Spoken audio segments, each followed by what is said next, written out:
त्यामध्ये गडिंग्लजच्या तालुक्याची निवड करण्यात आलेली आहे आणि गडिंग्लजमध्ये 95 गावं आहेत.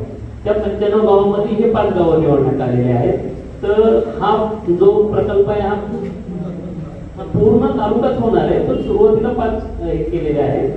जे राहिलेल्या पूर्ण तालुका तो होईल, पण आपल्या बाजूच्या तालुक्याला कधी नंबर येईल पोटीचा मोजणी करायची ही आज कोणी सांगू शकत नाही. ज्याप्रमाणे कोणताही नवीन प्रकल्प आणताना सुरुवातीला काही स्पेसिफिक गावं घेऊन काम केलं जाते, तर आपलं सुदैव असं चांगलं आहे की सुरुवातीलाच आपल्या गावाची निवड झालेली आहे. त्यामुळं आपले जे वादविवाद आहेत, आधीचे वादविवाद आहेत, आपला एका सातबारा 10-20 नावं आहेत, आपली गुंठ्यात जमीन आहे, तर आपल्याला कळत नाही. आपण आपसी सहमतीनं म्हणतो माझी इकडनं आहे, माझ्या बाजूला आहे, पण त्याला कायदेशीर अधिकार किंवा तसा आधार काही नाही. तर ते तुम्हाला आधार ह्या पोलिसा मोजणीमुळे मिळेल. तर तुम्हाला भोसले साहेबांनी पण सांगितलं की जर समजा कुणाला आपसी सहमती नसेल, काही वाद असेल, काही तक्रार असेल, तर त्याच्यात अपीलाची वगैरे आहे. 30 ते 40 वर्षे या क्षेत्रामध्ये काम करतोय.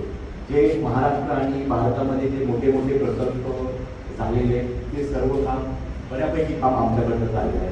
अगदी एखादे उदाहरण करू समृद्धी महामार्ग असेल किंवा बाकीचे जे मोठे मोठे महामार्गाचे जे उत्संपादनाचे काम आहेत किंवा आपल्या केंद्र शासनाचे बाकीचे पण काही प्रकल्प आहेत. नक्षा नावाचे प्रकल्प चालू आहे, मोठे मोठे रेल्वेचे प्रकल्प चालू आहे. त्याच्यामध्ये मोठीचे कामं प्रामुख्यानं आमच्या मार्फत होतात आणि हे सर्व करत असताना जे शासनाकडनं जे मोठे मोठे या कामाचे जे टेंडर्स मिळतात त्याला प्रामुख्यानं जे काही क्रायटेरिया असतात, जे काही त्यांच्या निकष असतात, त्या निकष मानून आम्हाला हे काम भारताच्या बाहेर आम्ही हे कामं करतो. म्हणजे तर आमचं या क्षेत्रामध्ये जर म्हणाल तर जवळजवळ 30 ते 40 वर्षाचा आमचा अनुभव आहे.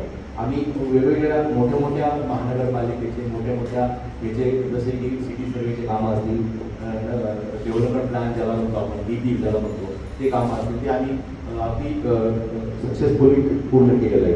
तर आपल्याकडचे जे 5 गाव